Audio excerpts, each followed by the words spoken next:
വന്നു. വാ. മനസ്സിലായല്ലോ, മാമച്ചനൊരു വാക്ക് പറഞ്ഞ വാക്കാന്ന്. നീ ചെന്നാ വലുതിനെ പിടിച്ചു കയറ്റി. എനിക്ക് ആ ഭാരം താങ്ങൂല. വരും. ഹായ്. ഞാൻ അങ്ങോട്ടല്ല, മോളിങ്ങോട്ട്. സോറി.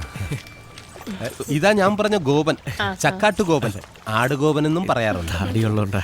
ഞാൻ കൈനകരി രേവമ്മ, സ്റ്റേജ് ആർട്ടിസ്റ്റ് ആണ്. ഇതെന്റെ മകൾ കൈനകരി ജയശ്രീ. കലാമണ്ഡലം ജയശ്രീ എന്നാക്കണം എന്നായിരുന്നു ആഗ്രഹം. നടന്നില്ല. ഈ പെട്ടിയൊക്കെ ആയിട്ട് സ്കൂളിൽ പോയിട്ട് വന്ന വഴിയാ. ഇത് ഇവള് സ്കൂളിൽ പോകുമ്പോ ഉപയോഗിച്ചോണ്ടിരുന്ന പെട്ടിയാ. ഇപ്പൊ ഇത് മേക്കപ്പ് ബോക്സ് ആക്കി. ഇപ്പോ നാടകമൊക്കെ ഉണ്ടോ? ഇപ്പൊ കുറവാ. കഴിഞ്ഞ കൊല്ലം ഗുരുവായൂർ നാടകം കളിക്കാൻ പോയപ്പോ ബസ് ഒന്ന് മറിഞ്ഞു. 3 മാസം ആശുപത്രിയിലായിരുന്നു. ഈ കാണുന്ന തണ്ടും നെടിയൊക്കെ ഉള്ളൂ. അകം മുഴുവനും പഞ്ചറാ. അതൊക്കെ നമുക്ക് ഒട്ടിച്ചെടുക്കാലോ. ഇവൻ ഏതാ? ഞാൻ കൊക്കോ. കണ്ടിട്ട് നിർണായയുടെ ലുക്ക്. അതെങ്ങനെ കണ്ടു?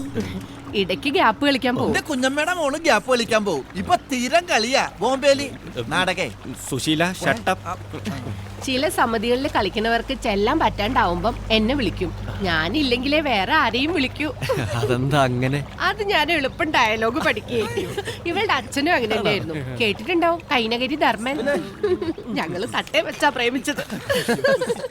അങ്ങേര് തട്ടേ വെച്ചാ മരിച്ചതും. ഡയലോഗ് തൊണ്ടേ കുടുങ്ങിയായിരിക്കും മരിച്ചല്ലേ? ഇവനെ ഞാൻ അമ്മേ, കാശിന്റെ കാര്യം സംസാരിക്കും. മാമച്ച പറയ്. കാശിന്റെ കാര്യത്തിൽ ഞാൻ ഇടപെടാറില്ല. അതെന്താന്ന് വെച്ചാൽ നിങ്ങൾ സംസാരിക്കാം. ഞാൻ ബോട്ടിലുണ്ടാവും. ഇതൊരു ചെറിയ ബോട്ടാ. 1-2 ഗസ്റ്റുകൾ മാത്രമേ കാണൂ. പിന്നെ ഈ കോമ്പറ്റീഷൻ കാരണം നമ്മൾ കൊടുക്കുന്ന ഓഫറാണ് ഈ എന്റർടൈൻമെന്റ് പ്രോഗ്രാമേ. ഒരു 10-15 മിനിറ്റ് എന്തെങ്കിലും കാണിച്ചാൽ മതി. എന്നാ പറ്റി തനിക്കങ്ങ് പോയി ചെയ്തൂടെ? അതല്ല, എന്തെങ്കിലും കുറച്ച് ഈ കാശിന്റെ കാര്യത്തില്. ദേ, മാമച്ചൻ പറഞ്ഞോണ്ട് മാത്രം ഞങ്ങള് വന്നത്. എന്ന് വെച്ച് കാശിന്റെ കാര്യത്തിലൊന്നും കുറയ്ക്കാൻ പറ്റത്തില്ല. ഒരു 500-500 ഓക്കെ അല്ലേ? വാമേ, നമുക്ക് പോവാം. അയ്യോ പോലെ, അത് നമുക്ക് സംസാരിച്ചിട്ട്. അത് എന്റെ മോൾക്ക് അധികം സംസാരിക്കണമെന്ന് ഇഷ്ടമല്ല. 1000 രൂപ തന്നാ കളിക്കും. ഇന്ന് 200 രൂപ കൂടി വേണം. അതെന്തിനു? വട വാങ്ങിയതിന്.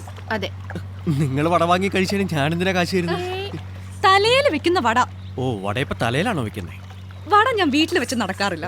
ഇവിടെ പ്രോഗ്രാമിന് വേണ്ടി വാങ്ങിയതാ. തിരിച്ചു പോകുമ്പോ തന്നേക്കാം. ആ തന്നേക്ക്. അരിങ്കലം വെക്കുമ്പോ അതിന്റെ അടിയിൽ വെക്കാം. അതെ, എന്തെങ്കിലും കുറച്ചുകൂടെ കുറച്ച്. ഒന്നും കുറയില്ല. സമ്മതാണെങ്കിൽ ദേ CD.